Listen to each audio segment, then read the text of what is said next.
เนาะบรรณานิยมเนี่ยบรรณานิยมฮอดบรรณานิยมฮอดบรรณานิยมแล้วพี่น้องเพราะว่ามื้อนี้ก็สิไปเบิ่งคำฟ้องเนาะเพิ่นว่าเพิ่นเฮ็ดหลายมีคนไปเที่ยวไปชมหลายอยู่ลิ้นอยู่คำฟ้องมื้อนี้ก็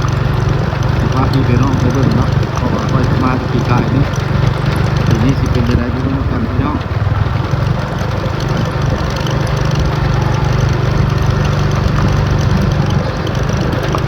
บ้านนี้ความจริงแล้วมันเป็นบ้านร้านเมกบ้านก็บ้านร้านเมกร้านเมกแม่แต่ว่ามาเปลี่ยนเป็นบ้านนานิยมเนาะเขาไปบริหินปูเขาเอิ้นก็ไปยังวัดมาก่อนไปถ่ายก่อนแล้วจึงมานี่จะโมเห็นเนาะ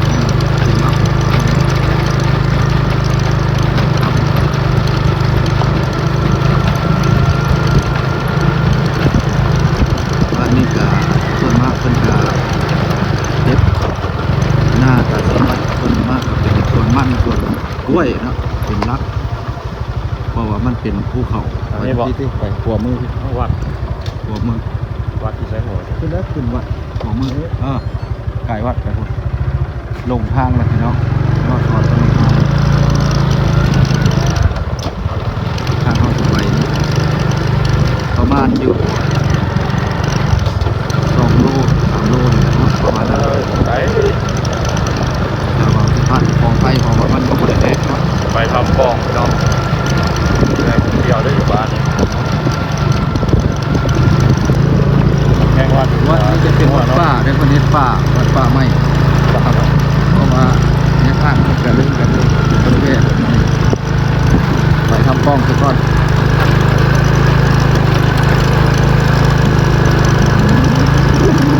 ทำกองนี่คนมากๆเนาะมาเที่ยวมาชมเนาะเพราะว่ามันเป็นที่เข้าป่าที่ว่าวิวธรรมชาติเข้าป่าเขาฮู้ละสักทางมาเนี่ยฮู้ละเคยมาหรอเคยมาหรอใช่ไหมเคยมาหรอแอนเคยมาแล้วสบายเส้นนี่แหละเส้นนานมีหนองบนนี้มีหนองจะเบิ่งมันเข้าไปมันมีทางแยกเข้ามาบางนึงบอกแอบรัดมาทางไหนเคยมาแล้วจ้ะถ้าว่าอากาศร้อนหลายกับผู้ตัวนี้ก็จะเกิดไฟไหม้เนาะว่าไฟไหม้เนี่ยโอ้เองบอกเลิกหมดแล้วเนี่ยก็เองเนี่ยหลายได้หลาย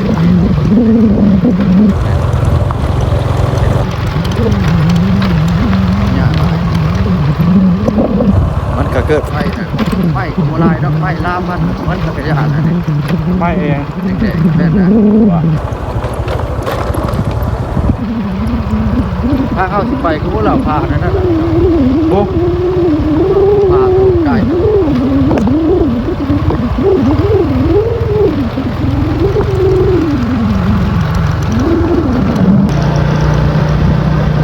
วิวนี่งามไก่พานั่นนี่กะแม่นเนาะพอไก่ไปตัวนี้ประเทศเนี่ยว่าน่าจะเป็นแหล่งท่องเที่ยวจัดแม่นตัวเห็นงามส่วนเจ้าแล้วนี่รถ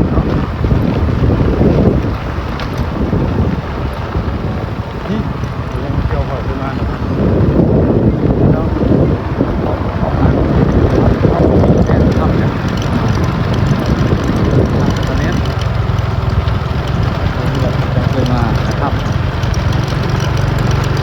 น้ำในย้ำฝนเอามาลินเนี่ย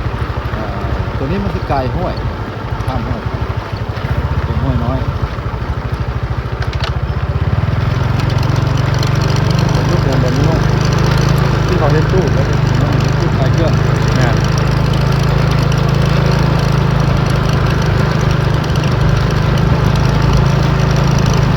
ดูงามงามเขาจริงกันข้ามคลองไก่อ้อนแล้วออกมาลิดออกป่าอ้อนเลยมาชมวิวธรรมชาติมาลิดมาเที่ยวกันนะ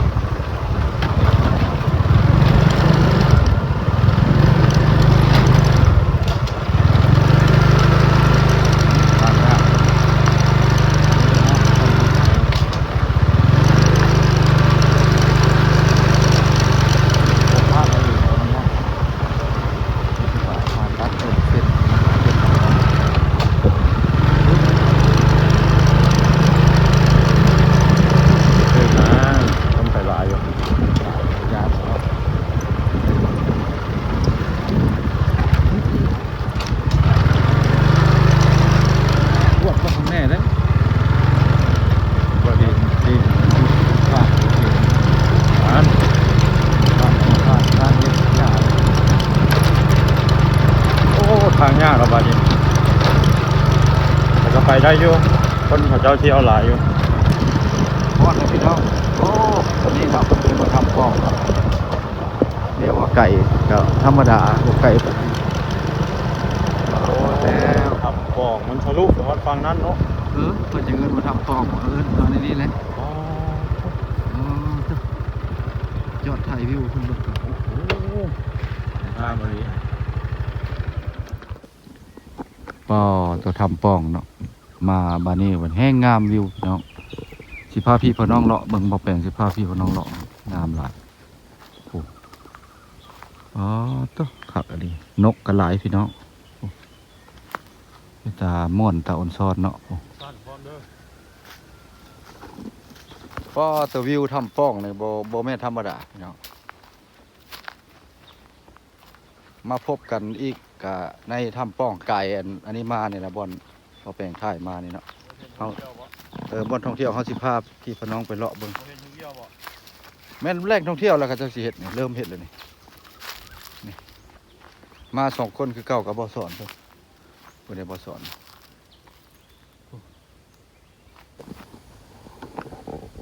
ป้าตัวพนังปักถ้ำนี่งามพี่น้อง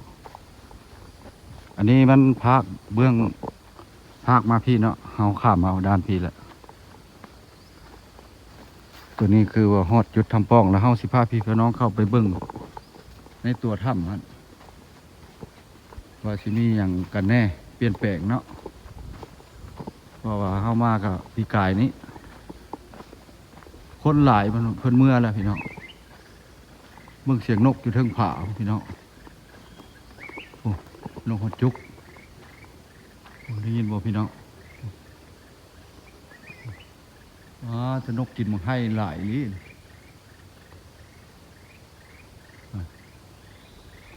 เสียงนกฮอดจุกก็แปลงกับบ่ได้ค่อยสุตัดคลิปเนาะเพราะว่าถ่ายยาวเลยเพราะว่ายานมัน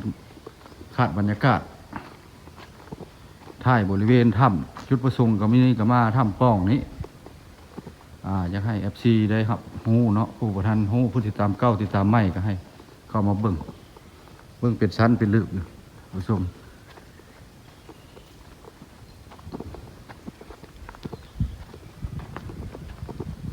พาพี่พาน้องเลาะมาก่อนเสียงนกเสียงหนูนี่หลายยามแรงว้าวตัวหินไม่งามพี่น้องเป็นตาอ่อนซ้อนเลยได้พี่น้องเอ้ยเห็นรถชาวบ้านมาแล้วเพิ่นมาแต่ใส่บุย่างมาอย่าคือพระพุทธรูปนี่พี่น้องเป็นชั้นเป็นลึกพี่เด้อบ่สอนเพิ่นออกไปก่อนแล้วบ่สอนออกไปก่อนเบิ่งวิวนี่งามนะพี่น้องออกมาเป็นชั้นเป็นลึกอยู่เพิ่นมาแต่หน้าบ่แต่ใส่มากำลังมาสบายดีมาแต่ใส่นอมาแต่หน้าเนาะมาแต่เอาเครือบ่ มาแทกดินรวม โอ้ไทยดินรวม จะมาดุดดินแล้วดินรวมบ้าน ว่าเฮ็ดท่องเที่ยวบ่อยู่ในคือว่าเต็มอยู่ ใช่ นี่นะถึงคือว่าเห็นตู้ออกมาด้านนอกแล้วพี่น้องจะน้อยสิได้กลับอำลาพระจักรเนาะไปเก็บลิกซิงให้ข้าเจ้าเพิ่นลิกซิงเพลงเพิ่นไปอัดเพลงลิกซิงกับบ่สอนมาคลิปนี้เนาะทำป้องแล้วก็สิได้ปิดคลิปขอปิดคลิปวิดีโอนี้ก็ได้วิดีโอหน้าวิดีโอในพบพอกันไหมพี่น้องไปก่อนพี่น้องขอลา